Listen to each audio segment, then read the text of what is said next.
In the 1950s, NATO conducted an aerial survey of eastern Turkey, which included the region known anciently as Urartu, or Ararat. When the aerial photographs were examined, the specialists noticed one very unique formation on a mountainside about 12 miles south of the volcanic Mount Ararat. This strange formation was in the distinct shape of a ship. Its length was estimated at approximately 500 feet, and out of the hundreds of stereo photos taken of this region, this object was unique. Nothing like it was found anywhere else, including on Mount Ararat. When Dr. Arthur Brandenberger, world authority on photogrammetry at Ohio State University, saw the photo, he stated that in his opinion it had to be man-made, and it was a ship. In 1960, an expedition from the United States, including Dr. Brandenberger, went to the site. After blowing several holes in the formation with dynamite, they came away with the official conclusion that there was nothing of any archaeological interest there. However, Dr. Brandenberger continued to state that he still believed the object needed further examination.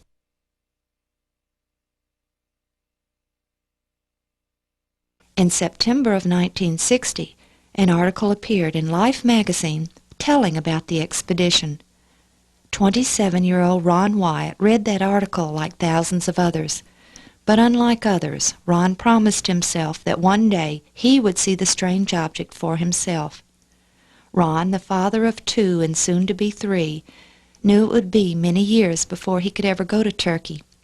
But throughout the following years he never gave up his desire to visit the strange boat-shaped object. Ron was an avid student of ancient history, archaeology, and all of the sciences, and had never considered that the Ark could have survived until the present.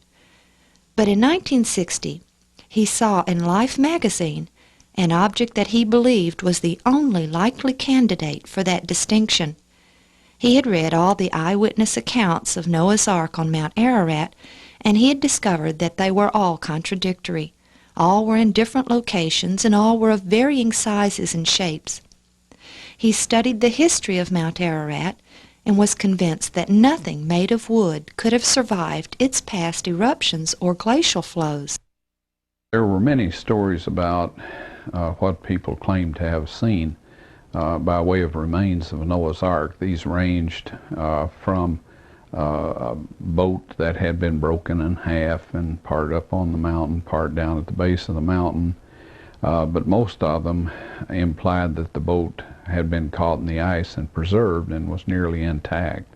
I didn't feel that that was a likelihood, and as there was no photographs or no real indication that these people had seen anything, I believed that all that would be left was approximately what appeared in the picture in Life magazine in 1960.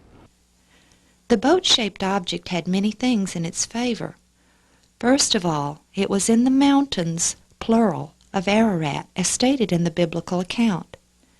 Second, it was shaped like a seagoing vessel.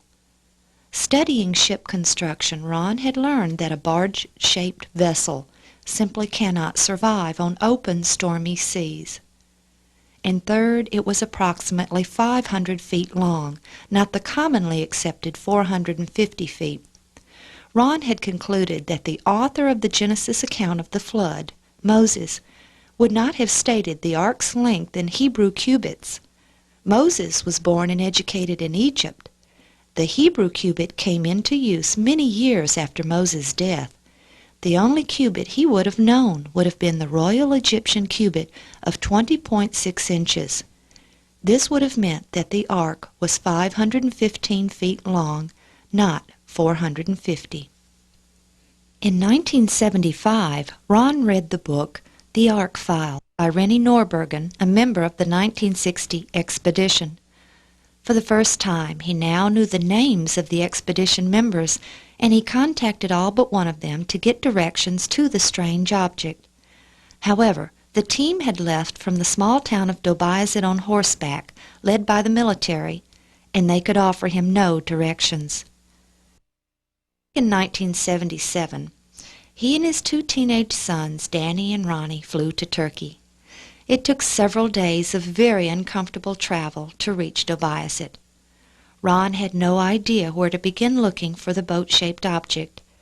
After all, it had now been 17 years since the 1960 expedition. Would anyone even remember it? And even if they did, Ron didn't speak the language and had no way to ask. So they checked into the Erzurum Hotel and got some sleep. The next day, they hired a taxi to take them to the road they had entered town on and simply began to walk. Soon they came upon a group of local villagers who looked quite intimidating. But convinced that Ron and the boys were tourists, one of the villagers appointed himself their guide. Ron saw a very large rock which had crosses carved on it. About 10 feet in height, this stone had a hole on one end. Ron remembered seeing similar objects in an archaeology book that were anchor stones used on ancient ships in the Mediterranean Sea. But this one was many, many times larger. When their guide saw Ron's excitement at seeing this, he showed them several other similar stones in and around his village. Most of them had 8 crosses carved on them in the Byzantine and Crusader styles. For the first time, Ron realized the possibility that the Ark had used such anchors, not for anchoring the ship, but for stabilizing it and holding the nose into the oncoming waves. The crosses on these stones were of the style of ancient Christian Byzantines and Crusaders who were well known for carving crosses on objects they associated with biblical events and places. Did these early Christians connect these stones with the 8 survivors of the flood? The next day Ron and the boys again began to walk the region. This time they came upon an ancient stone house partially collapsed. Its great age could be seen by the fact that the ground level around it had been raised several feet by eroding soil from the surrounding hills. Extending out in all directions around the house was a system of stone fences, also almost buried with only their tops extending above the ground. But most interesting were the 2 stones sitting beside the house, one standing and one lying flat. These also had 8 crosses carved on their faces, but the crosses were carved on top of some earlier pictographs. There was what appeared to be an arch across the top, which Ron believes was a rainbow. Below this were 8 figures walking away from an ocean wave shape, above which sat a boat shape. On the stone lying on the ground, the second figure from the right was a woman. Her head was bowed and her eyes were closed. On the standing stone, both the first figure, which was a man, and the second figure, a woman, both had their eyes closed and their heads bowed. Ron drew an incredible conclusion. He believed these were possibly the tombstones marking Noah and his wife's graves. The wife, he concluded, had died first, and that is why only she was represented with her eyes closed on her stone. When Noah died, his eyes were shown as closed as well as were his wife's. Nearby was a natural amphitheater between 2 hills with a large stone that appeared to be an altar. Could this possibly be Noah's post-flood home with corrals for breeding various animals and an altar directly behind his house? These were exciting discoveries, but they still hadn't found the boat-shaped object. Finally, the last afternoon they were there, Ron left the boys reading while he made one last search. This time he had the taxi drive in a different direction, south of where they had earlier been. When the taxi had gone as far as it could, he began to walk through the mountains. After a while, he saw the boat-shaped formation directly below him. And seeing it this close, he was convinced more than ever that it needed thorough scientific investigation. He needed to learn what lay beneath the surface of the soil covering the strange object. That evening, he and the boys paid their hotel bill and arranged for a taxi to take them back to Erzurum in the morning. While packing, they heard the clamor of men coming up the steps, banging on the walls and shouting. When Ron looked down the stairs and saw them, he recognized some as men they had encountered over the last 3 days, and he realized they planned to rob them. The region is so isolated that he knew they were in trouble if they didn't escape quickly. Barricading the door and tying sheets together, they climbed out their window onto a roof where they re-entered the hotel through its kitchen and escaped. But in the commotion, they lost most of their film and luggage. The results of that trip was that I was pretty well convinced that this boat-shaped formation was the remains of Noah's Ark, and that there were several other archaeological remains out there that showed this to be the area where the Ark had come to rest. And so I was quite happy with that result, and planned to go back at a later date and do more work on the formation itself. When we returned to America, I became aware that there was one other individual that had not agreed with the findings of the Vanderman group. Their findings, of course, or conclusion was that this was just an odd-shaped geological formation. It turns out that Dr. Bill Shea, that worked with a university in Michigan, had come to believe that this boat-shaped formation at the least represented the place where the boat had landed and perhaps had decayed away, but left its imprint in the mountainside out there. Dr. Shea, too, believed that the site needed to be thoroughly investigated, and when comparing the boat-shaped object to the current thought that the Ark had to have landed on Mount Ararat, he wrote, "To conclude, one might put these two sites in perspective by reflecting upon what would have happened had this formation been found on Ari-Da, or Mount Ararat. I may be wrong, but I suspect that news of it probably would have been heralded far and wide as the discovery of the site where the Ark had rested. What a difference a mountain makes." Dr. Shea had also written that he too believed that it was likely that the Royal Egyptian cubit was used in giving the measurements of the Ark. Assuming a Mosaic authorship for these measurements probably would indicate that they were given in terms of the Egyptian cubit of 20.6 inches rather than the shorter Mesopotamian cubit. After Ron and Dr. Shea communicated and Ron shared his information from the August 1977 trip with him, Dr. Shea applied to Turkey for permission to excavate. The reply was negative. As far as Ron was concerned, there was nothing else he could do at that point, so he waited for Providence to hopefully provide opportunity. Believing it was important to have some idea of where the Ark would have landed, in 1975 Ron had performed an experiment. The story of the flood indicates that the Ark was a free-floating object on an earth covered with water, and that it came to rest in some mountains.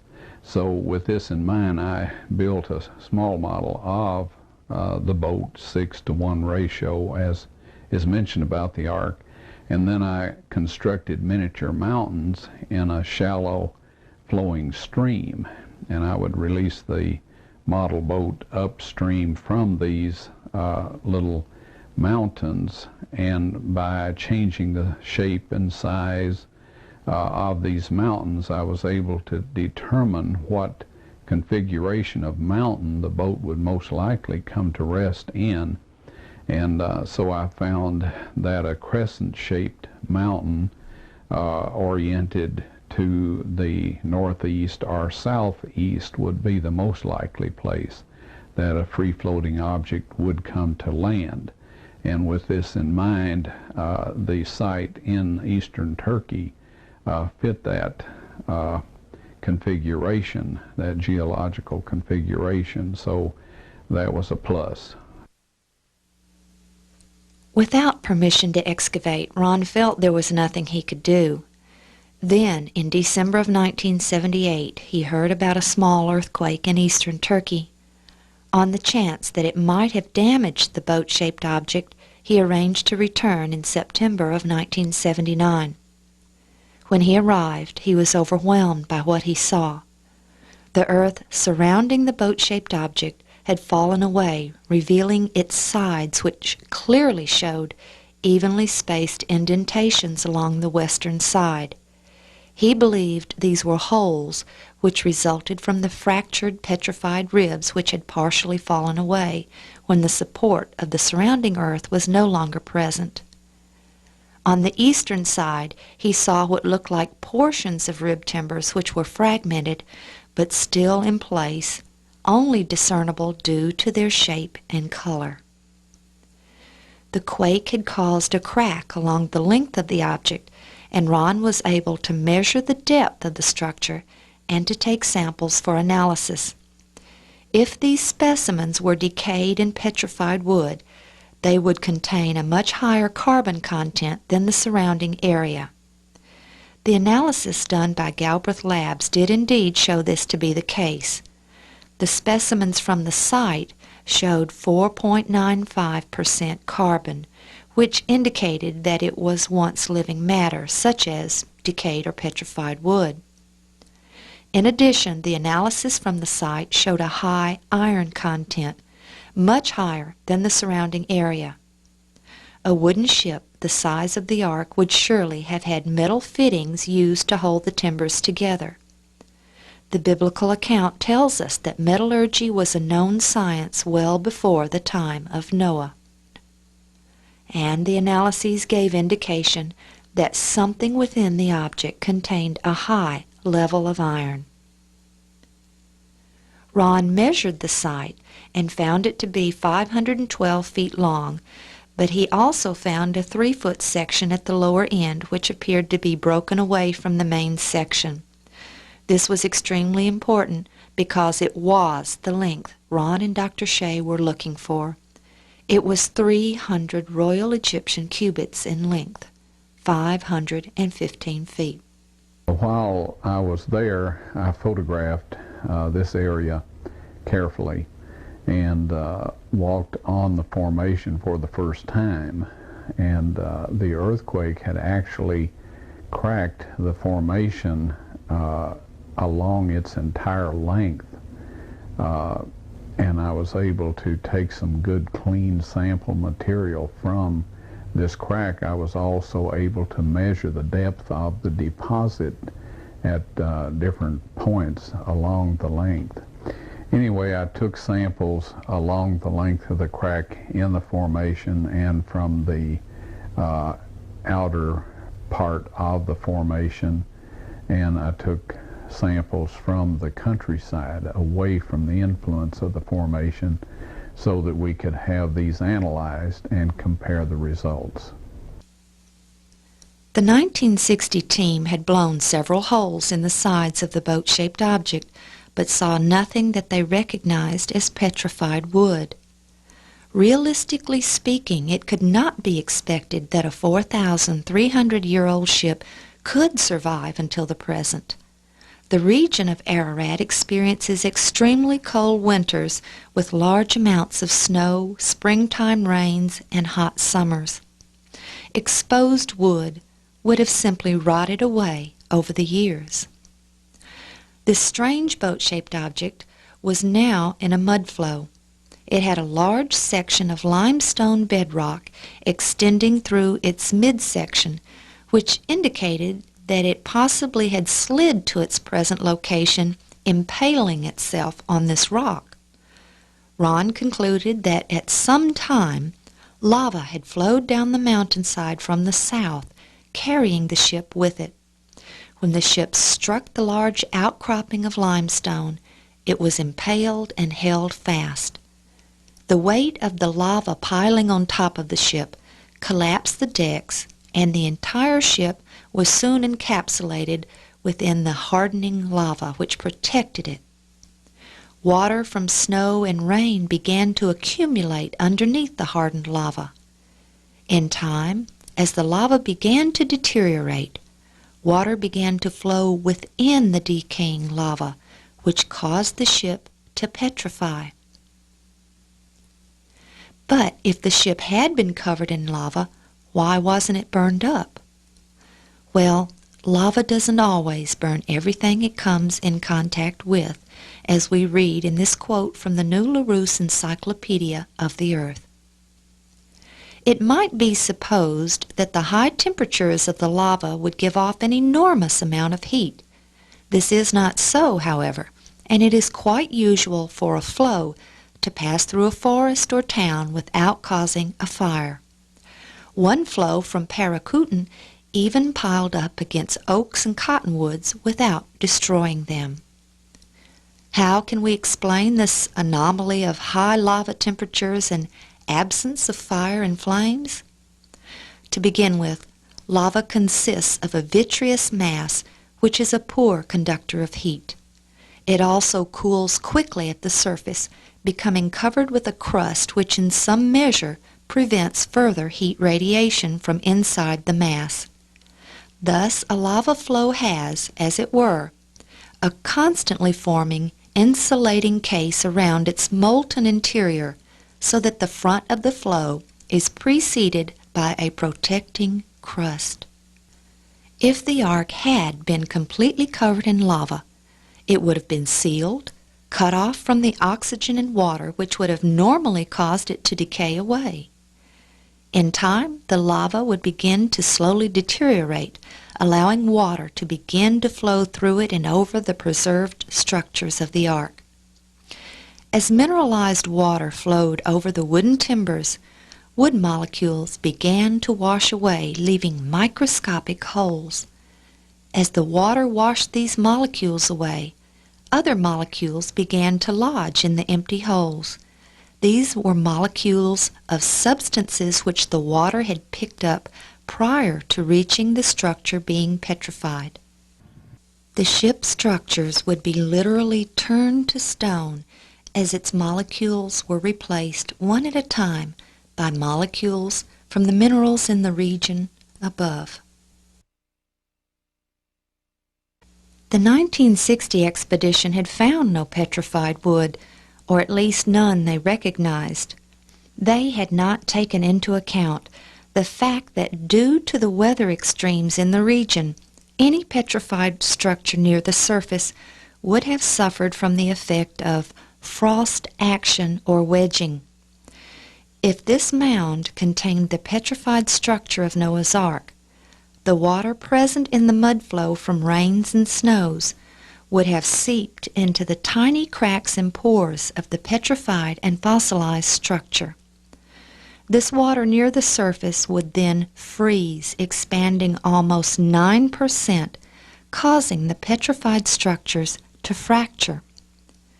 The Encyclopedia Britannica states, "When moisture seeps into the pores of a rock and freezes, it may shatter the rock into tiny fragments of silt or sand size. As this process is repeated year after year, any structure near the surface which would have been exposed to the freezing temperatures would be expected to be fragmented, and in time reduced to fragments some the size of a grain of sand. It was unlikely that any petrified structure near the surface would have remained intact. At the most, these structures would have suffered enough weathering to give them the jagged appearance of old rocks.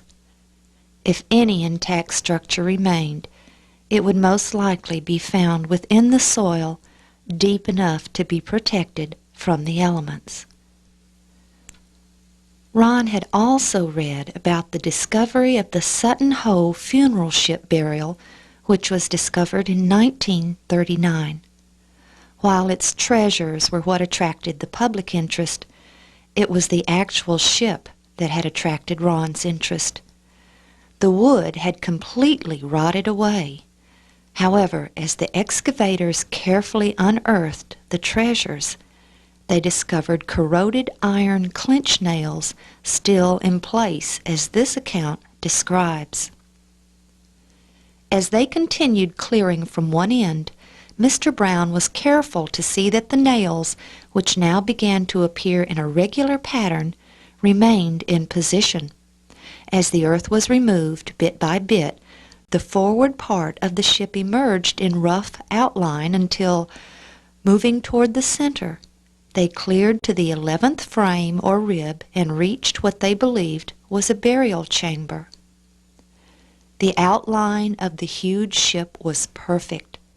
Every vestige of wood had rotted, but what remained was a perfect impression of the ship's hull, which had been in the sand for centuries. The earth was stained from the wood, and the rusted iron clinch nails that had once held the ship together remained exactly in place.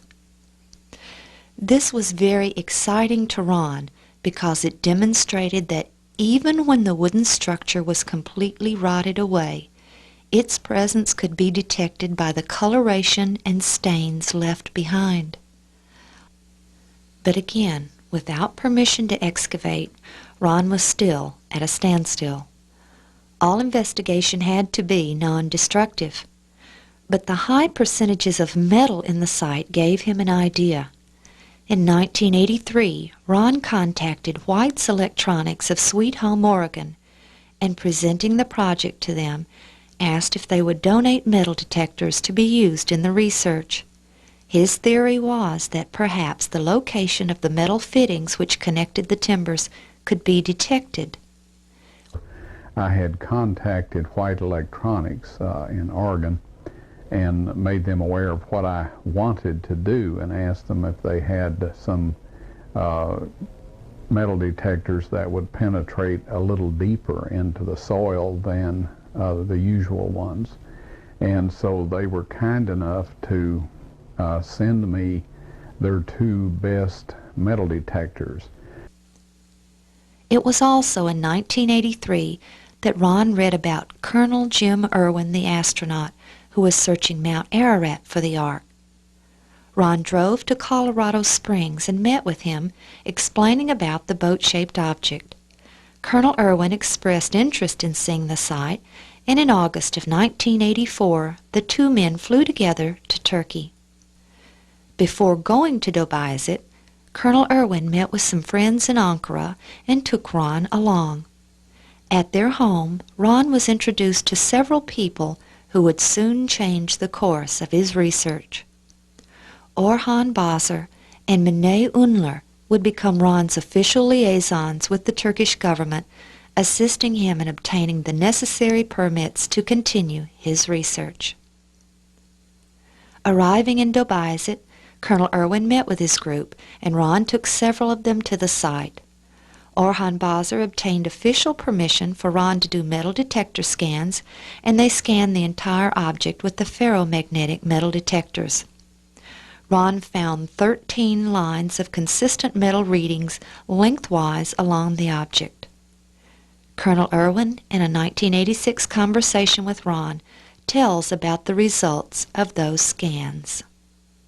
We decided that since there was some metal in those analyses that we got back from Galbraith, that it might be worthwhile to look at the boat with a metal detector. And so, remember you expressed a desire to be there when we checked this out, and you were there. Yeah, we got some real positive readings, didn't we? Yeah. As we went up and down the long direction of the formation. And then, at that moment in time, we were getting metal readings, right. but other than that they appeared at fairly uniform intervals. right. The spacing made it appear like, very much like it was, a man-made object. Yeah. No doubt about that. When they returned to the hotel and word spread, several other Ark hunters wanted to see the site. One group was headed by Marv Steffens, and when the metal detector scans were repeated, his group immediately got very excited. Ron and Orhan later spent an entire day examining the area above the boat-shaped object and visiting local villages, asking if anyone knew any stories about an ancient ship being in the region. They discovered that no one knew anything about a ship being located in the vicinity. They did learn that the village where Ron had found the anchor stones was known as the Place of the Eight, although the villagers admitted that they had no idea where the name came from. They also learned that the mountain the boat-shaped object was on was locally called a term which loosely translated to Doomsday Mountain, although again no one knew where these names came from. There is good reason why there is no record of any local traditions about the Ark or a ship in the area. The original inhabitants of this region were attacked and displaced by the present inhabitants in the early years of this century. The invaders took over the lands, their homes, and even their flocks and herds, but all knowledge of any local traditions the original inhabitants may have had was lost. When Ron and Orhan scoured the countryside above the boat-shaped object, they discovered something which Ron believed was extremely important. They found a very strange section of earth approximately 120 feet long and 40 feet wide, which appeared to be outlined by a thick rim of petrified wood. Scattered over and around this section were strange-looking objects which looked like rocks, but which were very heavy and felt like metal. Ron took specimens of this strange substance. He had also taken similar specimens from the lower broken section of the site, and his theory was that it was ballast from the hull of the Ark. He had earlier concluded that the ship had slid to its present location in a lava or mud flow, and he now believed that this was a portion of the hull that had remained embedded in the earth. When the Ark was carried down the mountainside, it was ripped away from this portion of the hull, causing the ballast material to be left lying scattered all around. In this same area, they also found a recently constructed stone structure which had pieces of an ancient broken stele incorporated in it. Being careful not to draw the attention of the locals to these broken pieces of stone, they photographed the pictures inscribed on these stones. Pieced together, these broken pieces depicted a boat-shaped object very similar to the 1950s aerial photograph. And within this boat shape were 8 faces. The very unique mountain ridge above the boat-shaped object was also depicted, with ravens in flight, and next to the ridge was depicted a volcanic-looking mountain, a mountain that had since subsided. When Ron stood on the top of the ridge and looked south where this mountain was represented as being, he saw that there was a mountain in that location, but that it was no longer visible from the viewpoint of the artist of the stele. This was, Ron was sure, the volcano that had erupted many, many years ago and covered the boat with lava. Since the broken pieces of the stele were found near the location of the section he believed was the bottom of the hull embedded in the earth, he believed this stele had once marked the original location of the Ark. Orhan had also arranged permission for Ron to take more substantial specimens from the boat-shaped object as well as from the surrounding terrain. On August 25, 1984, Ron left Turkey with his specimens and headed towards Athens to connect with his overseas flight. When he arrived in Athens and purchased a newspaper, he read that Marv Steffens had called a news conference in Ankara about the time Ron had left, and producing a bag of his own specimens, he announced that Noah's Ark had been found. He was immediately detained, accused of taking valuable artifacts, and with this, He proceeded to tell the authorities that Ron, too, had left taking specimens and was already out of the country. It had only been a little over 4 months since Ron and his 2 sons had been released from a 3-month prison term in Saudi Arabia after being falsely accused of being Israeli spies, and he wasn't very happy at this turn of events. If the Turks believed he had taken valuable artifacts from their country, his days of working on Noah's Ark were finished. When he arrived in New York, he checked into the Carlton Hotel near the airport and called the Turkish United Nations mission, explaining what had happened. Within a few hours, 3 Turkish representatives arrived at his hotel, examined his specimens, and told him that he was free to keep them. They had checked with authorities in Ankara and discovered that he really did have permission to take the specimens. He was exonerated of the charges, but only after the whole event had made the newspapers and Ted Koppel had called him a thief on Nightline. However, what looked like a disaster turned out to be the event that first caused the Turks to take an official interest in the site. The United Nations Observer and International Report featured a full-page story on Ron and the evidence at the site. What Wyatt found measures almost identically to the text offered in the 6th chapter of Genesis in the Old Testament. It was also found in the area where the Bible says the ark finally came to rest. What we actually have found is physical evidence that this is a boat. Whether or not it's Noah's Ark is up to the people that review the material. That's up to them to decide on that. My personal feeling is that it is Noah's Ark. Wyatt admits his skeptics are severe, and he has a long road to travel before his theories can be totally tested.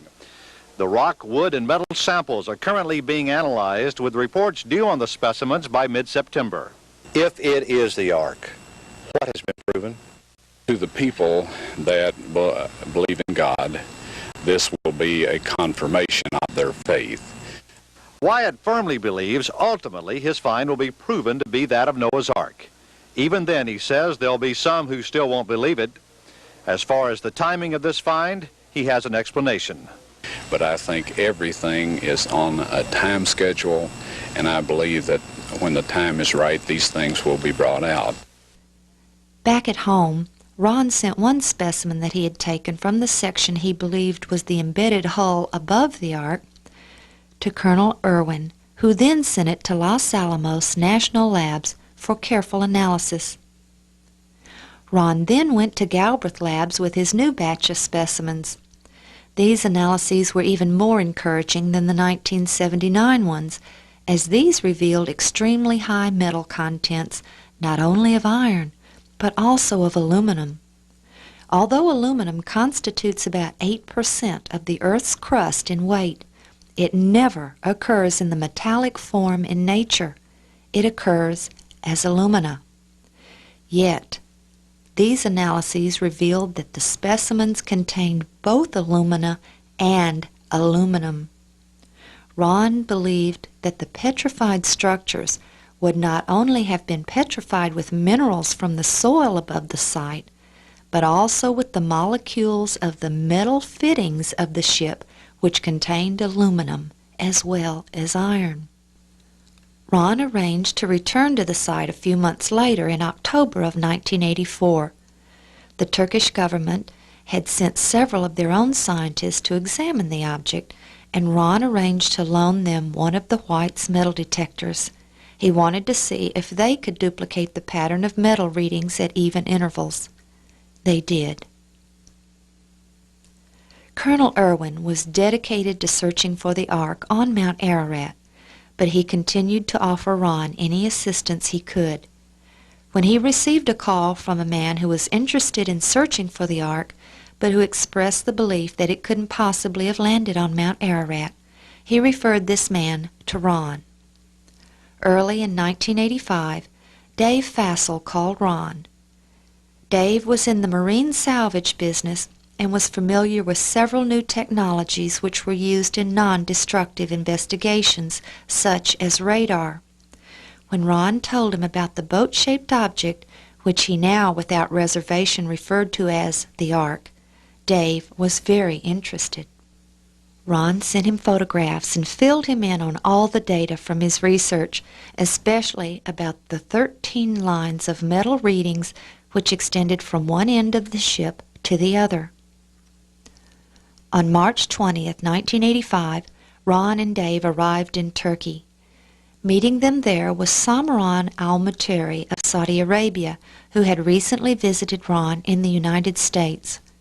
Samran wanted Ron to show him the mountain in Saudi Arabia that Ron believed was Mount Sinai. In December of 1983, Ron and his sons entered Saudi without a visa and went to Jebel el-Lawz, but were then arrested at the Jordanian border after being reported as spies. The event had caused quite a stir in Saudi, and Samran had learned of Ron's claim after his release. Now he wanted Ron to come back to Saudi with him to show him the site, but perhaps to ensure that Ron's claims were valid, he wanted to see Noah's Ark first. When Ron and Dave arrived, Samran was ill, and they had to delay their departure to eastern Turkey until he felt better. During this time, Mine Unler arranged for them to meet with Dr. Ekrem Arkugal, Turkey's leading archaeologist, world-renowned for his excavations of the Hittite Empire in Turkey. Familiar with both Ron's research and the reports of the Turkish scientists from the fall of 1984, Dr. Arkugal made the following statement. May I congratulate you for that great success, really. Thank you, sir. I believe it is an ancient remains of an old ship. This, since the earthquake pushed it up, the wood, you see, is eroding out, and it must be covered quickly also, because we're losing much. It must be preserved. It must be preserved. These are the remains, which are at any rate remains of a ship. Yes. Things had changed a great deal in the past 8 months. Ron now had liaisons who made his arrangements with the proper officials and acted as translators. The government had officially taken an interest in the site, and now their leading archaeologists stated unequivocally that the object was a ship. The three men then went to the site, and immediately Dave Fassel, who certainly knew about ships, was overwhelmed by what he saw.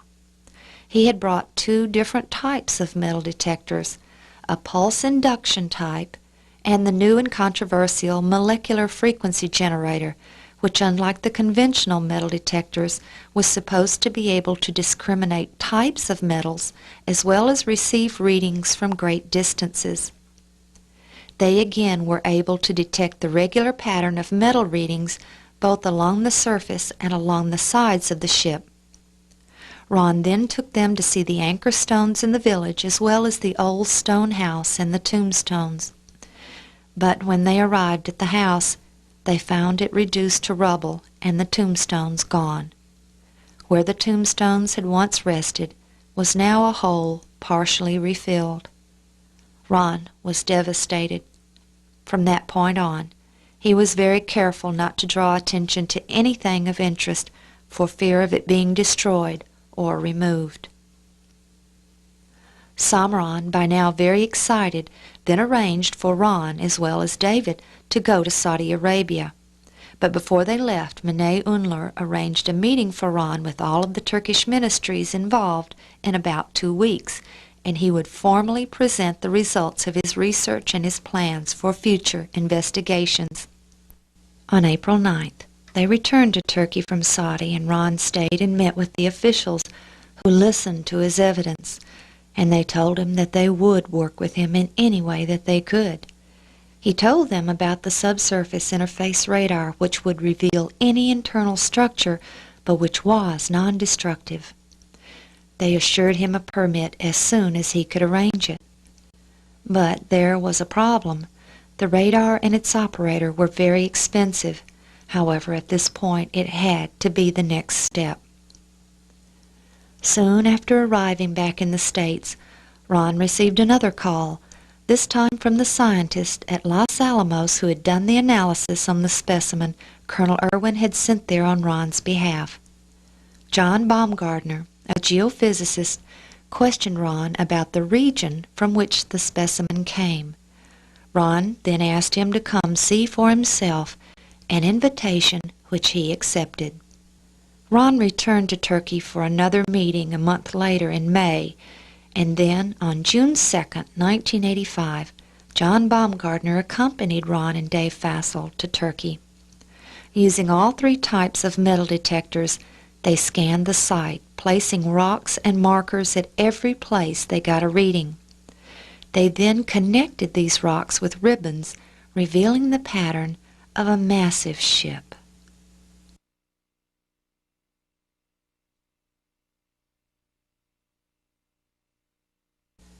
Dave found a specimen which John examined and found to be consistent with hand-wrought iron.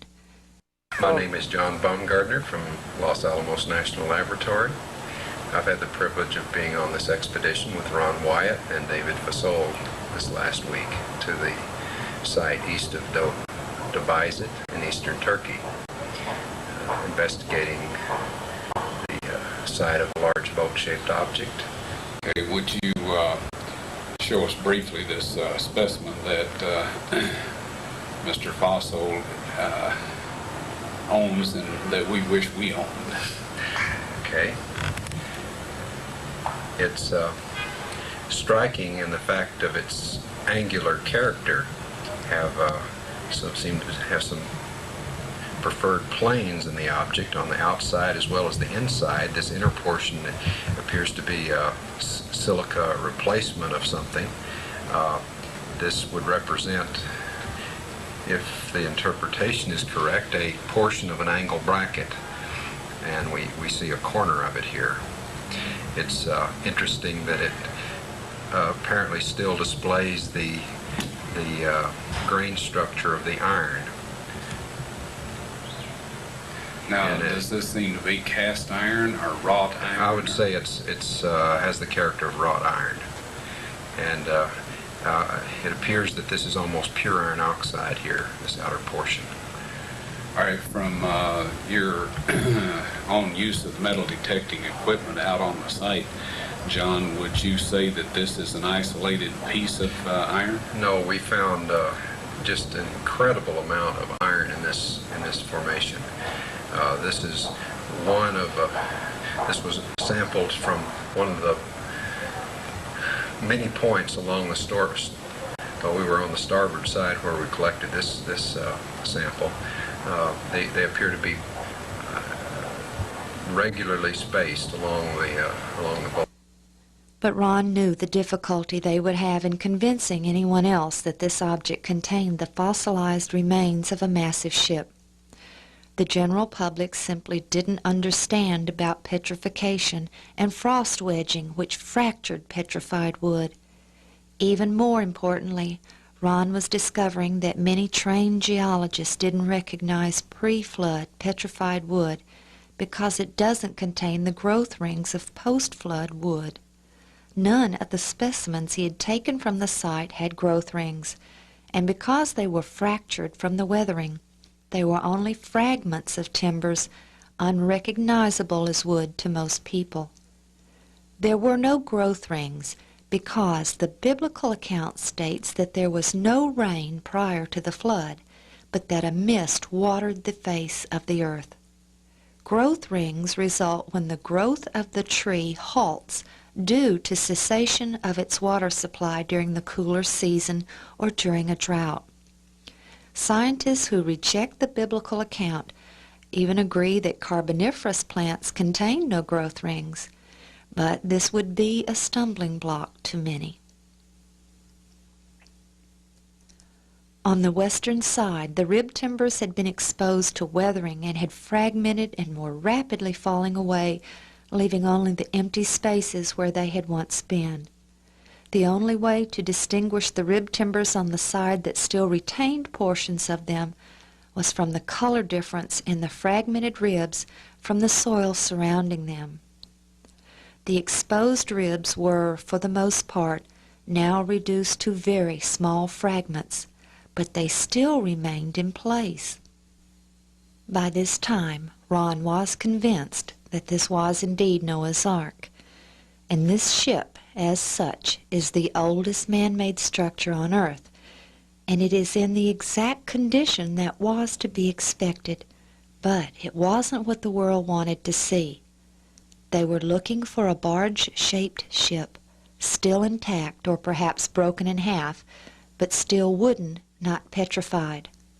And they were looking for it on Mount Ararat, even though this volcano had experienced several eruptions, the most recent in the mid-1800s, which was very similar to the Mount St. Helens eruption, which blew out an entire portion of the mountain.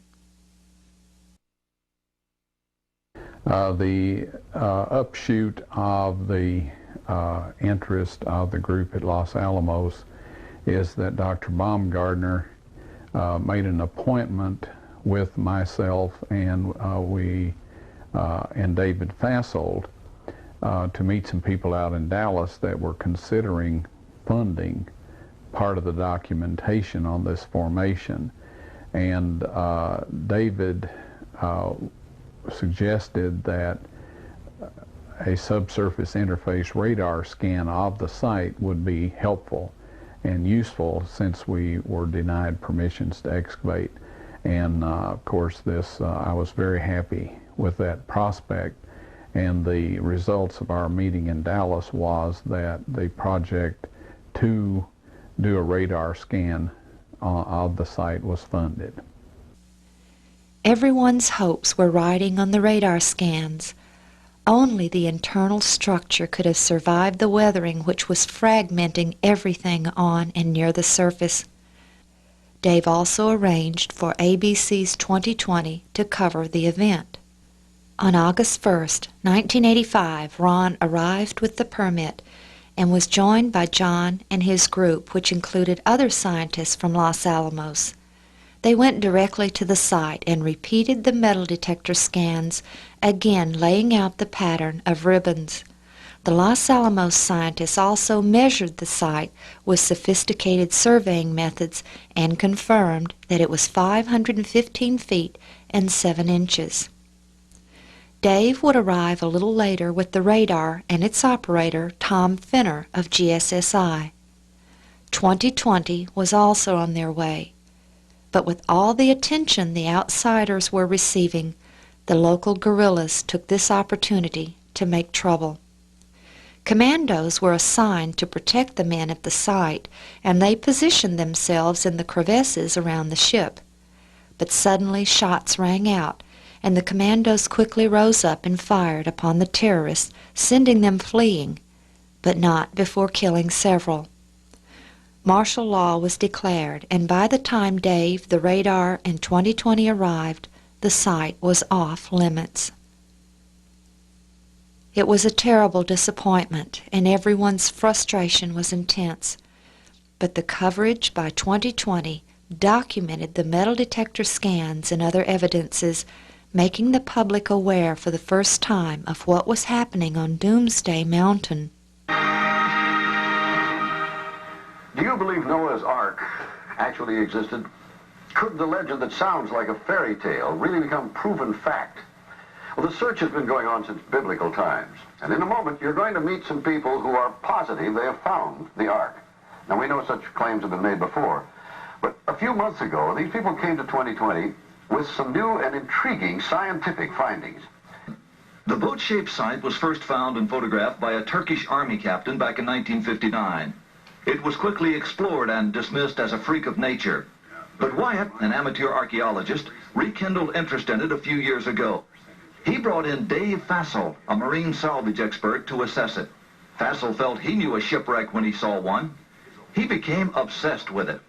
For over a year, I haven't dreamed about anything else, from the time I put my head on the pillow to the time I wake up.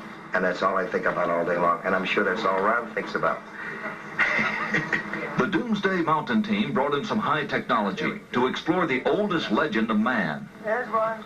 They began scanning their site with a molecular frequency generator. It's a device used by surgeons to pinpoint cancer tumors, and it's been used by Fasold to locate underwater treasure. This time, the molecular frequency generator began to pick up a unique pattern of iron lines beneath the earth. Okay, bring that one up. They began placing ribbons along those lines. The finished shape, outlined by the ribbons, was that of a huge ship, the approximate length and width of Noah's Ark, as described in the Bible. The fascinating field of ribbons soon attracted higher academic interest. That looks like iron. Okay. Dr. John Baumgartner, a physicist with Los Alamos Laboratories, sent samples back to the lab for analysis and confirmed that the metal they were tracing with the ribbons was indeed iron. With the width and the length known, the only remaining question was depth. By locating the depth of the hull, they could determine if the boat-shaped object had the cargo capacity described in the biblical ark. To resolve this final issue, Wyatt and Fassel brought geologist Tom Finner to Turkey with his company's heavy-duty subsurface radar equipment. Gear like this located the black box cockpit recorder on the floor of the frozen Potomac River after the Air Florida crash. Suppose this rock were a foot or 2 feet underground. Would it give you a reading as to where that was? Could you locate it? Yes, we could. Is it possible that there will be a moment at which you will say, this is a man-made object? The symmetry of the feature suggests it's a boat. I hope to prove that the underground structure is in fact that of a boat. Just before we arrived to do this story, several groups of climbers, including ark hunters from the Probe Ministries of Texas, were attacked high on Mount Ararat by a band of Kurdish separatists. They sent in several battalions of elite commandos who swept up Mount Ararat, chasing the rebellious Kurds, with predictable results. Some were killed, some arrested, but others escaped southward toward, you guessed it, the boat-shaped site on Doomsday Mountain. It became a hornet's nest of anti-guerrilla activity. The restrictions of martial law left the American explorers isolated from the outside world. Not even a telephone. Well, I'll be back next year. For sure. Yeah. Anyway, we're going to hang in like smell on a skunk till there's nothing left. Get this done. Hang in like the smell on a skunk. The Turkish government stopped the exploration. What now? Since we were there, Barbara, things have cooled down, and they've sent their own team of scientists in to take a look at this site. It's a very fascinating location. John Baumgartner did a live interview with CBN during the event, and this too brought the site to public notice. John explained that the site was completely unique. Not only had they performed metal detector scans on the site, but they had also examined other sites which, at first glance, appeared similar, but which showed absolutely no metal readings. You suspect that the formation itself could be different than any other formation on the mountain? We feel the formation is quite unique. There are several formations that have a superficially similar shape, but and we've investigated several of them, and they, as we investigate them, we find they are do not have the special characteristics we find in the site we've been focusing on. But still, the radar had not taken place. Back at home, Ron approached a Tennessee businessman he had worked for many years earlier, whom he knew had funded worthy projects in the past, with the request that he assist with the radar equipment. This gentleman, who asked to remain anonymous, told Ron he would purchase a radar system. His business would retain ownership, but he told Ron he could use it any time he wished. He purchased the SIR-3, a system similar to the SIR-8 that had been brought to Turkey in August. It was shipped directly to Ron's home in Madison, Tennessee, and upon its arrival he immediately took it to the customs office and registered it, placing the customs declarations in both the radar case and the bag which contained the cables and small antenna. It was too late to do a scan in 1985, but he wanted to be ready. He wrote his name and address on the card and placed it in the glassine window on the bag. He was ready. Then he took it to the owner's office, as they wanted to use it on one of their construction projects. He returned again to Turkey in October of '85 and again in May of '86, before returning in June of '86 with Dave. So, here was the radar, and here were Ron and Dave. And Dave was already a certified radar, worked for many years earlier, whom he knew had funded worthy projects in the past, with the request that he assist with the radar equipment. This gentleman, who asked to remain anonymous, told Ron he would purchase a radar system. His business would retain ownership, but he told Ron he could use it any time he wished. He purchased the SIR-3, a system similar to the SIR-8 that had been brought to Turkey in August. It was shipped directly to Ron's home in Madison, Tennessee, and upon its arrival he immediately took it to the customs office and registered it, placing the customs declarations in both the radar case and the bag which contained the cables and small antenna. It was too late to do a scan in 1985, but he wanted to be ready. He wrote his name and address on the card and placed it in the glassine window on the bag. He was ready. Then he took it to the owner's office, as they wanted to use it on one of their construction projects. He returned again to Turkey in October of '85 and again in May of '86, before returning in June of '86 with Dave. So, here was the radar, and here were Ron and Dave was already a certified radar operator, having completed the course at GSSI. They immediately took it to the site and did 10 passes.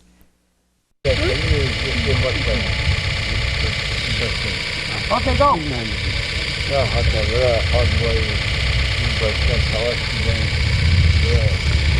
Now we're going across the front end of the boat, and David set those markers in so he can see if there's a relationship between the metal lines of his frequency generator and the parallel, uniformly separated timbers that are showing up on the SIR.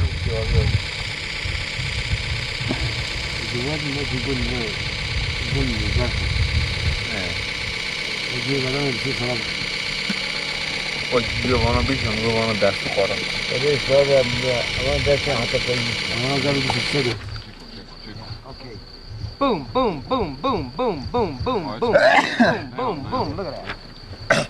Look at that. There's the walls. You need to get a little farther distant from it, Dave. Well, okay, that's got it right that's there. automatic Yeah, focus, right? yeah, this point. All right, let me show you what we're doing. This is the upper end of the boat. I've just located the very end of it again.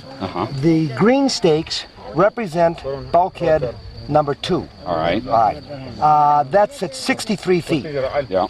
Those stakes are actually at 66 feet. All right. Okay. Now, but I'm picking up where the longitudinal bulkheads double up at the bulkheads. Right. That's why I've got so many stakes that are green. Right. But then when I go in between bulkhead 2 and 3, I haven't got as many bulkheads. Right. You see what I mean? Because they haven't doubled up. As many longitudinals. Yeah, Right. I haven't doubled up. Okay. These are coming out real good. Yep. And if you want to bring the camera over, I want to show you how it should come out on the paper. All right? Just. Okay, we're gonna walk over. Yeah. Take a look. Leave it running so everybody knows that we're not cheating here, right? You got it, Toby. Okay. Now, this is the west bulkhead. Okay, can you look through there and? All right. This is the west bulkhead. All right. That was over there. And he walked easterly. Here we start getting the longitudinal bulkheads. Here, here, here, here, here, here, here, here. Okay. Here. You see there how it shows up? Right. So, I mean, that stake is not a figment of my imagination, nor with the frequency generator. Right. This subsurface radar shows that there is something underneath there. Ron then called John Baumgardner and Dr. Bill Shea to come and participate in the event they had all waited for. Ron got all the permits needed, and soon they were all on their way. John's group arrived and had brought a hot air balloon to use to film the site from the air. Dr. Shea was on his way, but before he arrived, disaster struck again. John's group had inflated the balloon in the hotel parking lot, and it caught on fire, causing such a commotion that their permits were rescinded. When Dr. Shea arrived, the site was off limits. He didn't get to see the object of his study for so many years, but Ron did take him to the village and to several of the anchor stones. It looks like it has 1, 2, 3, 4, 5, and 5, and 1, 2, 3, 4. This one's got 14. Undoubtedly, well, here's the central cross that they're going by, of course, and it's difficult to tell which were the originals and which are the extra ones that have been added later. But here you have 5, a little one here, 3 more here, and here. And then this one matches with this one. There's more here. So we have 5 down here, 5 up here, and 4 over here. So the extras were undoubtedly added at a later time. And you can see there's also been some damage in terms of target practice. Right. Now this gives you a nice idea of the height of some of these stones, and it also gives you a nice idea of the location of the hole at the top of the rock. This rock also has the crosses carved in it. They're a little harder to see because of the ridges in the rock, and the natural ridges in the rock. But if you look carefully, there are a number of places. Here is a good example. Here's another example, rather. And here's the bottom of the bigger one. Bigger cross comes across here. So probably if you could examine it more carefully under changing lighting, you would see all of them. And undoubtedly, this stone probably was also standing up.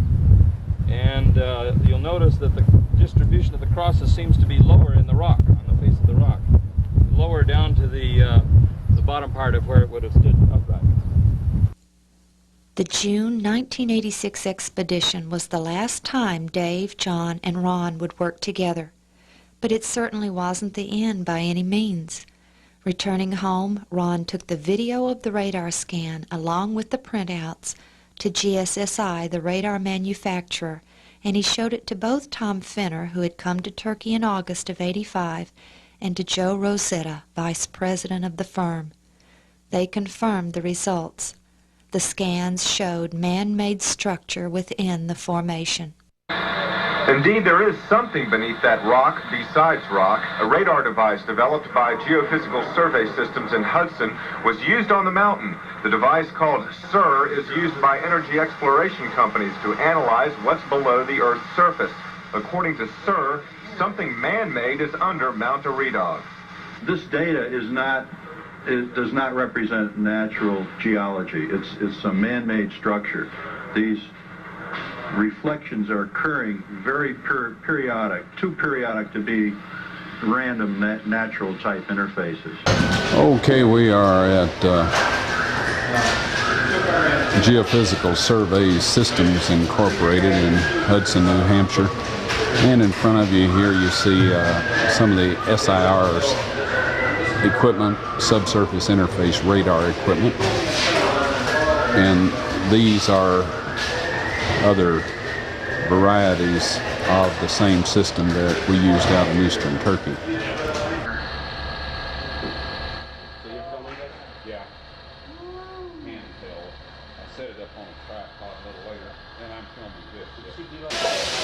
See that these reflections on these marks indicate point targets that seem to correlate with the iron lines that you found with the magnetometer and the molecular frequency generator. What's unique about this here versus the other instruments, now you can get some depth estimates to these targets. They all appear to be in equal depth within a few inches of each other anyway. And I also noticed that you get a parallel scan to this down here, and you get the same results, which indicate that these are continuous features. But I think this is pretty dramatic evidence. This evidence I was hoping to come up with when I was out there with you last year. At that time, Ron completed his training on the radar equipment and received his certificate. On November 8th, he returned to the site and did complete scans of the entire ship, as well as the surrounding area, reporting the results to officials in Ankara. In December, the decision was officially made. The evidence was complete, and Turkish scientists agreed with Ron. It was the remains of Noah's Ark, officially. The evidence had been scientifically studied. Years earlier, the photogrammetry expert Dr. Arthur Brandenburger said the boat-shaped object was man-made based on his years of experience in studying stereo photos. Chemical analysis of specimens taken from the site showed the presence of metals in quantities and types that do not occur in nature. They contained organic carbon, which proved that they were once living matter. Natural rocks do not contain organic carbon. The metal detector scans showed a very distinct, organized pattern of metal beneath the surface consistent with the shape of a ship. These scans were done numerous times using 3 separate types of metal detectors, all of which confirmed the same results. Laser and other sophisticated methods of measuring performed by scientists at Los Alamos confirmed the length measurement. They showed the object to be exactly 300 Royal Egyptian cubits. The subsurface interface radar scans revealed visual evidence of organized structure encapsulated within the boat shape, structures that were positively identified by the radar specialists as being man-made. Turkish authorities, many of them of the Muslim faith, who accept the flood account of the Bible, saw no other conclusion possible. It was a ship. It was in the mountains of Ararat. It was 300 Royal Egyptian cubits in length. It was the remains of Noah's Ark. In February of 1987, Ron was asked to appear on Turkish radio and television and discuss the research. And then in 1984, we came out and we found that there was some metal in the boat, which was kind of a surprise. But in Moses' record that he wrote in the Torah, which the Quran, of course, says the Torah is reliable. And in there, the story tells us that they had metal. Now, Tubal-Cain, who was the great-great-grandson of Adam, our 4th generation, used iron and bronze, which meant they knew about alloy process. So the flood happened in the 10th generation. So it appeared that they had metal, and it's logical that Noah would use it. Yes. And so once we found that there was metal in there, then we got a special metal detector and took this over the ship. And by this method, we could find where there was metal in the ship. And it turns out that on all of the rib timbers, there's metal brackets, and on all the timbers that run lengthwise of the boat, there's metal brackets. So we were able to document where the timbers were just by reading the location of the metal from the surface without digging any. He then met with the governor of Ari, the district which contained the Ark, and arrangements were made for the official dedication ceremony to be held in June 1987.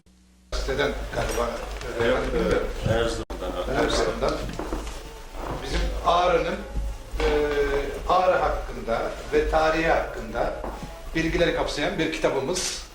Çok teşekkür ederim. Kitabımız size takdim etmekten şeref duyuyorum.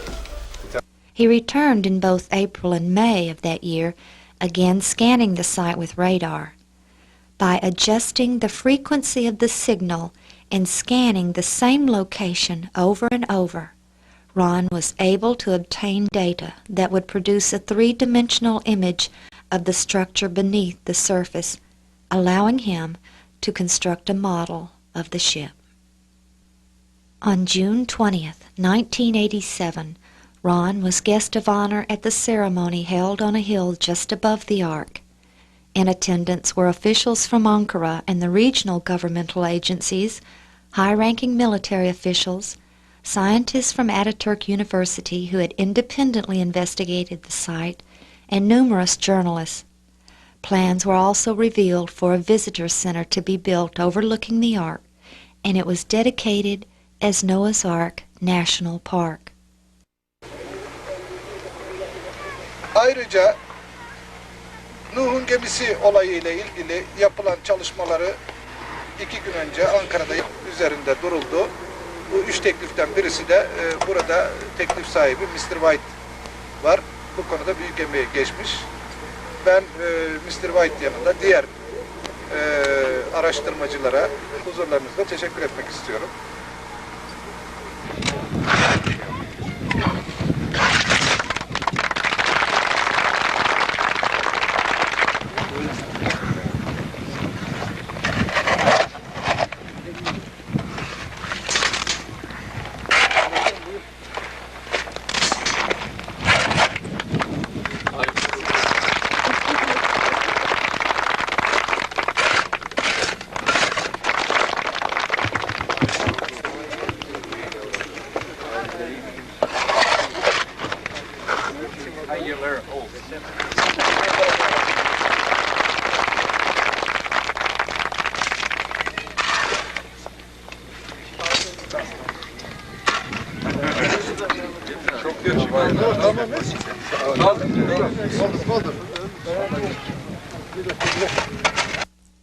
The governor then asked Ron to bring the radar to the Ark site and perform a scan for the officials and journalists. After doing several passes, Ron explained the printout to those in attendance and pointed out what he said he thought looked like an intact timber just 2 feet below the surface. The governor ordered a soldier to dig, and what emerged was this section of petrified timber. The event was shown on Turkish television throughout the country. The governor gave the timber to Ron to bring to the United States to be tested. Everything that the Turkish scientists had recovered to that point had been kept under wraps. The governor wanted this to be made known, and placing it in the radar case, it arrived in the States in perfect condition. Back home, Ron took the precious timber to Galbraith Labs. It was an incredible specimen, perfectly intact, and displaying evidence that it was hand-hewn and laminated. 3 separate layers of wood could be seen, but more exciting was the fact that the laminating glue substance could be seen to have oozed out on one end and was perfectly preserved in the petrified specimen. At Galbraith, they carefully chiseled off a sample. If this was truly petrified wood, it would contain organic carbon. If it were just a rock, it wouldn't. First, a test would be run for total carbon, both organic and inorganic. Then, a test would be run for inorganic carbon. By subtracting the amount of inorganic carbon from total carbon, the amount of organic carbon would be determined. We're in the process of weighing the sample now before the analysis for the total carbon of this sample. The inorganic carbon will be included in this determination, all the carbon that's present. As we run the inorganic carbon, we'll be able to tell the difference if there's any organic present in the material.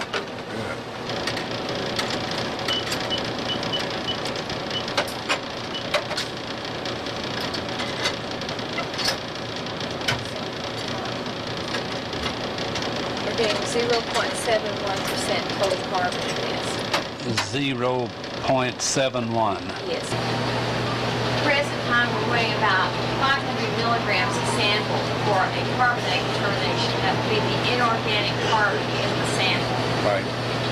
So we subtract that from the total carbon, and that tells us what percentage is raw carbon and what is the carbonate. Well, it would tell you what percent of organic carbon that you would have there. Left. Okay. 81 ppm's inorganic carbon. Okay, thank you very much. Of the 0.71% total carbon, 0.7019% of it was organic. And not only did it contain organic carbon, it contained 13% iron, iron from the metal fittings. When this timber was petrified, the water washing away its molecules immediately washed in iron molecules from the metal objects it had already passed over, which filled the empty holes. Ron again arrived in Turkey with the SIR-3 radar on July 23, 1987. He again continued with his scans of the entire ark, setting the frequencies to reflect the structure at varying depths. He now had all the data he needed. The width of the ark was 138 feet at its widest point, which was wider than 50 Royal Egyptian cubits, which equals 87.5 feet. But the decks could be seen to be collapsed, and when they fell, this broke the deck joists which held the ribs in position. This caused the ribs to fall outward, giving the initial appearance that the ship was wider than the biblical measurement. But the internal structure, showing bulkheads, were the proper width. The radar showed a tremendous amount of damage to the ark, but some chambers could still be distinguished. Ron assumed symmetry when he built his model. If a section was in poor shape on the left side, but was in good shape on the right, he constructed both sides identically. On the southwest side, near the front, the radar showed a very large door which opened to a ramp system which led to the different levels of the ship. The top and middle decks appeared to be completely open along their midsections, which possibly would have allowed light from above to penetrate through the entire ship.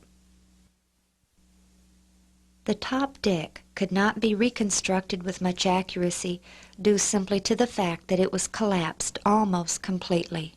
All that could be determined was where each level began and ended.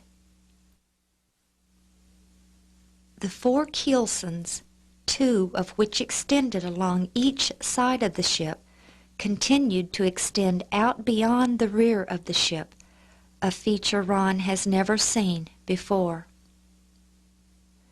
When Dave had used his molecular frequency generator on the ark in 1985, he had noted a large section of the hull which showed a void. When Ron and Orhan Bazer found the large section above the ark, Ron believed this was the bottom portion of the hull that was embedded in the earth and which remained in the earth when the ark was swept down the mountain. Now the radar showed this same void. Since 1977, Ron had seen numerous anchor stones. In 1977, he saw one above the present location of the ark. He later found one approximately 1/2 mile below the ark, while the largest number of them were located about 15 miles away in the village known as the Place of the Eight. Any determination of exactly how they were used on the ship would be conjecture, but it appears that they were dropped or cut loose when the ark entered the area. In an attempt to discredit these stones, alternate theories have been proposed as to their origin. One of these theories proposes that they are Armenian cult stones that originally had cult symbols carved on them, and that the holes at the top were for candles or represented the pagan eye of the dragon. This theory proposes that when the Armenians converted to Christianity, they erased the original inscriptions and replaced them with crosses. But in 1989, Ron found 2 more anchor stones, only these were buried in the earth and were only now beginning to be exposed due to soil erosion, and they contained no crosses or inscriptions of any kind. If these were truly anchor stones, It makes sense that some would have been buried in the mud after the flood, and the Byzantines and Crusaders couldn't carve their crosses on them. But if the Armenians had made them, where were their cult inscriptions? Ron, what's the significance of the placement of the crosses in these stones? All right, Tom, this is an iconographic representation here of a man, the head of the household, his wife, his 3 sons, and his 3 daughters or daughters-in-law. And as you can see here, the 8 crosses, the ones to his left are the lady folks in the family.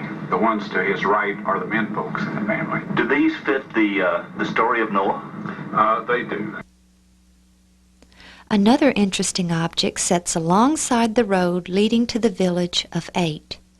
It is a very large section of what appears to be petrified tree bark, and it too has 8 crosses carved on it. Ron has theorized that it may have been part of the covering of the ark that Noah threw off after the dove and olive branch scenario. Bark is well known for its watertight properties, and again, someone many years ago associated this object with 8. In 1988, work began on the Visitor Center, as well as construction on the highway which led to the turnoff up the mountainside to the Ark. But the world was not overwhelmed by the discovery of Noah's Ark. In fact, it received very little media attention in the States, and when it did, the traditional Ark hunters came out in force to deny its reality. Various theories had been developed since 1984 as to what the boat-shaped object really was. Some of these theories were that it was a syncline or a geological formation described as a clay upswelling and a lava flow, which John Baumgartner discussed in 1985. It had been proposed that this was a natural formation resulting from a mud flow around some kind of volcanic plug. First of all, the rock formation here in the center of the ship is not volcanic, and has much smaller extent than the ship itself. It appears from these lines that you've been drawing that the ship has impaled itself upon it. There's no evidence for any kind of plug beneath this thing. There's erosion all the way around it, and there's no sign of such a firm formation that could produce this oval-shaped object. So it's not a clay upswelling and a lava flow? No. Another theory was that it was a copy of the Ark built by Constantine. Another theory which failed simply because the metals found in the Ark were not in use at that time. Aluminum has only been alloyed since 1948 and titanium since 1936. Then there is the theory that it is an ancient fortress. However, it doesn't take a great deal of intelligence to recognize that no one in their right mind would have built a fortress in a mountain valley surrounded by hills. Their enemies would only have to stand upon the surrounding hills and shoot down upon them like sitting ducks. The strange metal objects Ron and Orhan found above the Ark site, which Colonel Irwin sent to Los Alamos, were very important. They proved to contain an extremely high content of manganese dioxide, titanium, and aluminum. This material was identical to some of the specimens Ron had found falling out from the lower end of the hull, and he therefore concluded that this material was used as ballast. Ballast is any heavy material placed and secured in the lower hull of a ship to give it stability. All ships have ballast, and Noah's Ark would have been no exception. But because of the exotic combination of metals contained in these masses, the evidence indicated that perhaps as the ship was constructed, the slag or waste product of the metal production of the ship's fittings was placed in the hull as ballast. John Baumgartner had contacted Ron after examining the specimens Colonel Irwin had sent to Los Alamos and it was this specimen that first attracted his interest. In 1979, I found that the group in 1960 had blown away a portion of the hull, and at this point some of the ballast in the boat was exposed, and at the surface I broke off a small portion of this and brought it back for analysis, and the analysis showed that it was 84% manganese.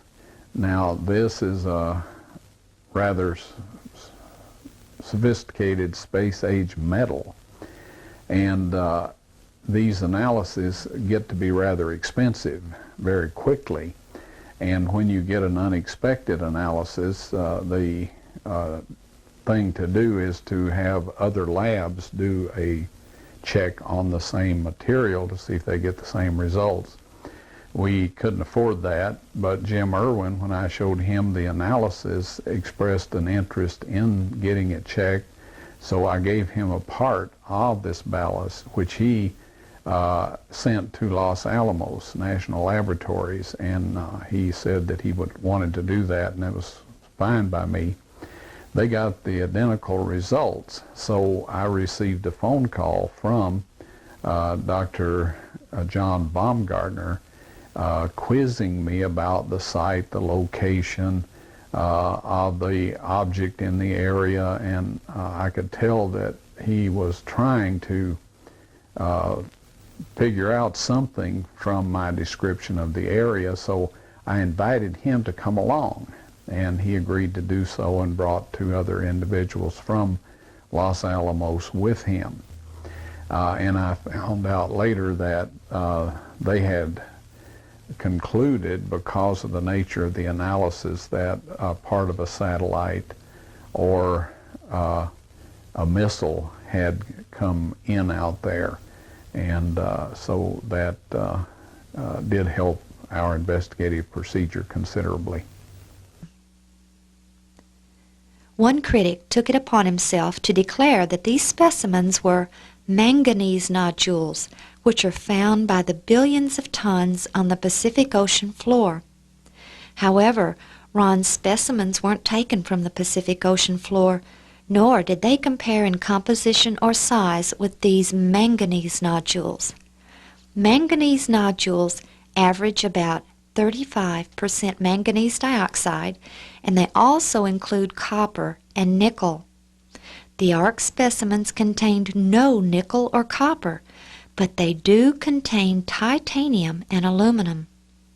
In fact, the ARC specimens contain exactly what would be expected in waste product of high-tech metal alloys. In 1990, Ron, Marv and Renetta Wilson of Dallas, Texas, Tom Allen of Switzerland, and myself decided to spend some time examining the house Ron believed was Noah's. The ancient stone fences could still be easily seen extending out in all directions from the house, only their tops extending above the earth. But another interesting feature was the large rock behind the house that looked like an altar. So we all hiked up to it and found not only the large rock, but a complex of rocks that clearly had been arranged by humans for some purpose. We're standing up here next to the altar stone. We're to the right, looking down into Kazan. You can see the lay of the fencing as we pan.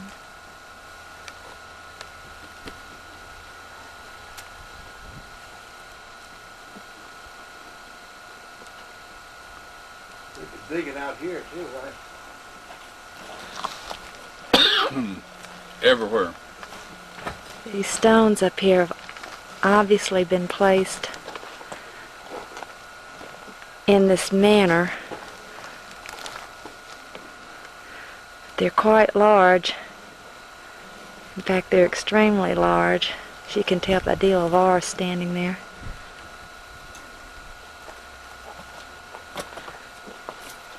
could easily put, say, the sacrificial animals in here, Ron? Probably. Now we're in the little area. There was a doorway.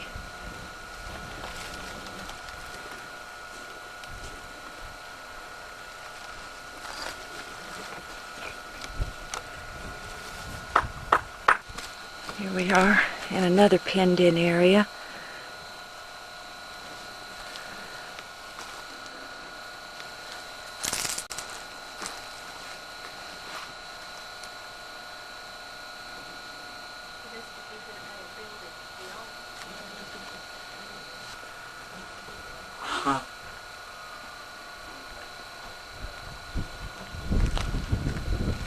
And as we pan over here is the very large stone that we suspect would be the altar. When we climbed upon the hill around the large rock, we discovered it to have excellent acoustics, like a large amphitheater. Okay, I'm standing up on the stone now. It was quite a big step. Of course, there's a lot of moss on it. And we look out straight dead ahead at Noah's house. And then just beyond there, Kazan.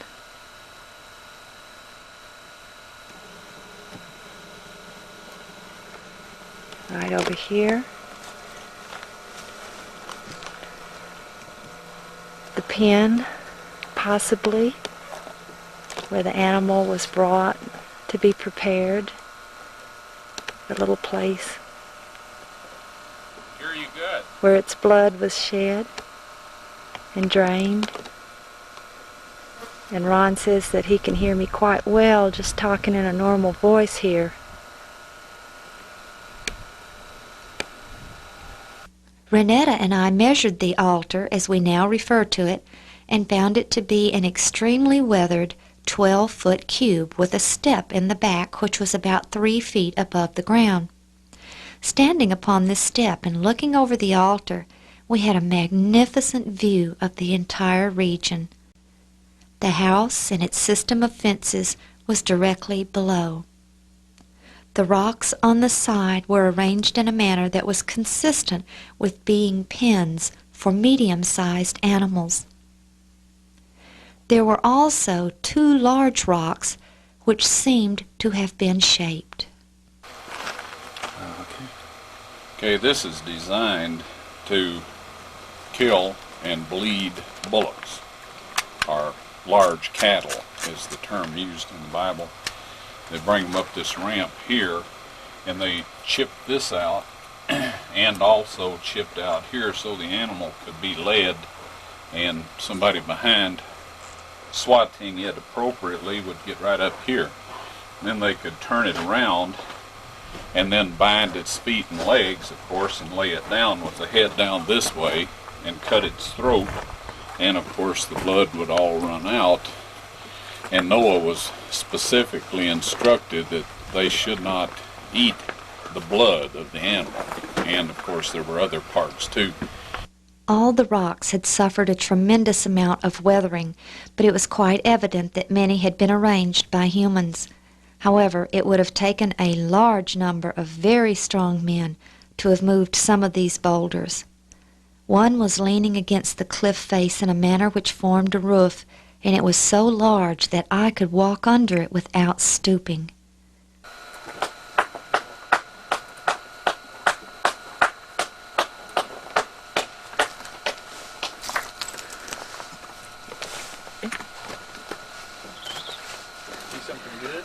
I don't think there's any chance that anybody around here moved this rock here. That rock is gigantic. You better need some help.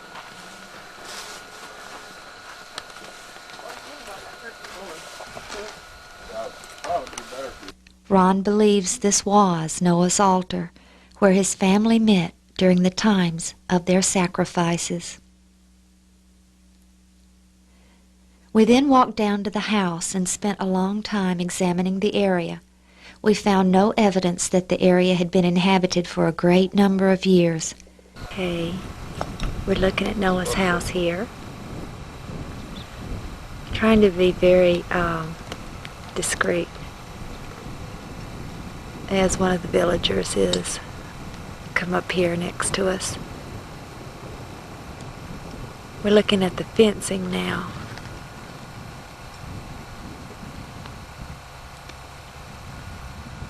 You can see how it went across the hill,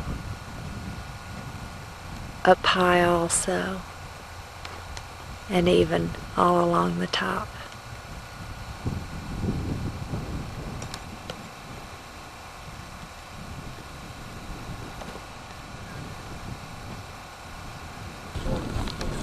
Okay, now we're surveying the fencing from the other way.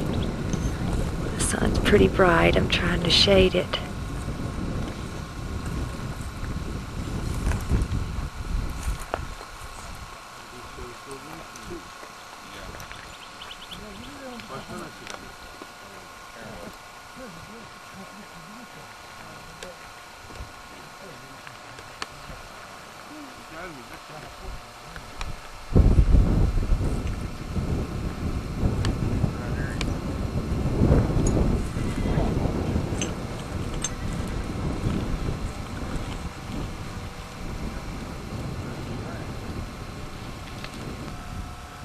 Here we can see the fencing that ran up beside the house.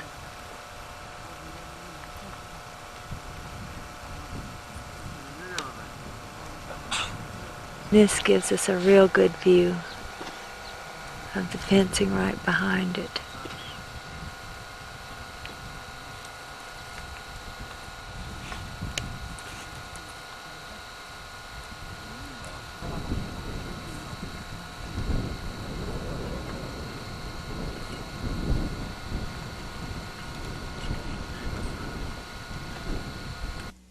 In 1990, Ron conceived an idea which he thought might help demonstrate the condition of the ship. The western side had suffered a tremendous amount of deterioration and weathering. The exposed ribs were virtually gone, leaving only the impressions in the soil surrounding them. But the eastern side contained a section which appeared to still contain some of the petrified, although severely fragmented, rib timbers still in place. In October of 1990, Ron and Richard Reeves went to the Ark and took shovels whose blades they bent and sharpened like giant razors. Scraping just a few inches of matrix from the side, they hoped that the petrified ribs would be able to be seen. These ribs were fragmented due to weathering since they were so near the surface, but due to their slant, the soil around them had held them in place. Very carefully, assisted by De La Var, who had accompanied Ron since March of 1985 as his taxi driver, began to scrape. They realized they had to be extremely careful to remove only a very few inches. Okay, what we plan to do here is to shave the rib timber part of this section of the hull, and of course the texture between the rib timbers and the material that has covered the boat are different in color and of course in density and that sort of thing, and so we are going to be able to show the dimensions of the timbers here by doing it this way. Okay, again we're focusing in on the timbers in the side of the boat, and in particular I would like to make note of this large colorful one right here. Now that's a large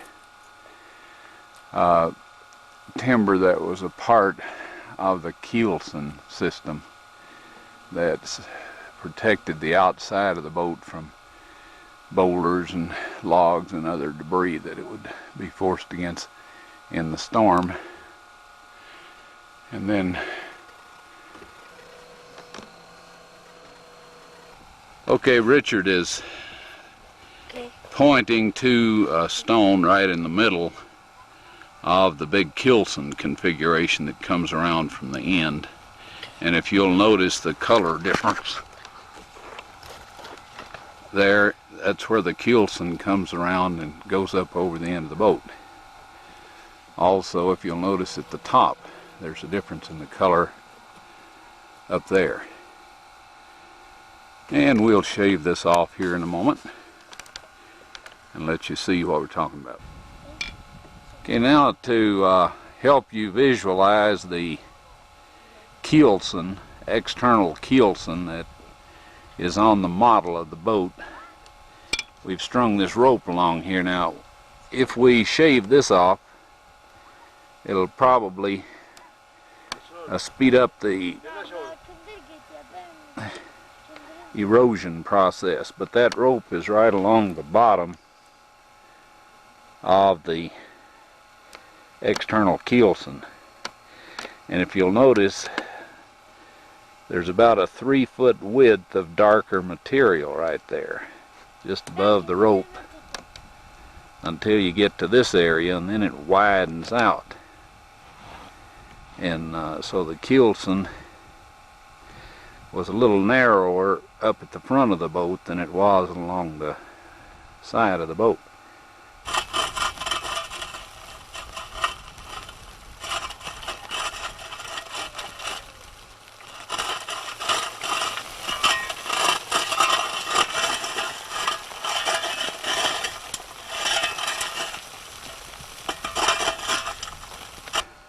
Okay, go ahead.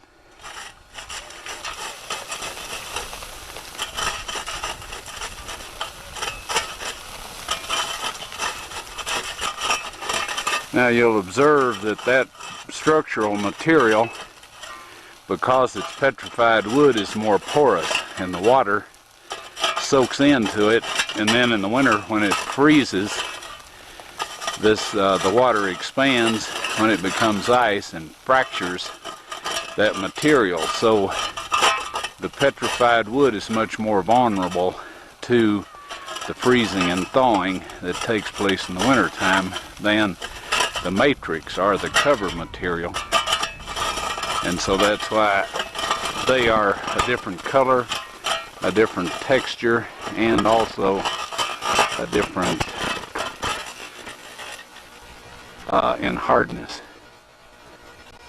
Alrighty.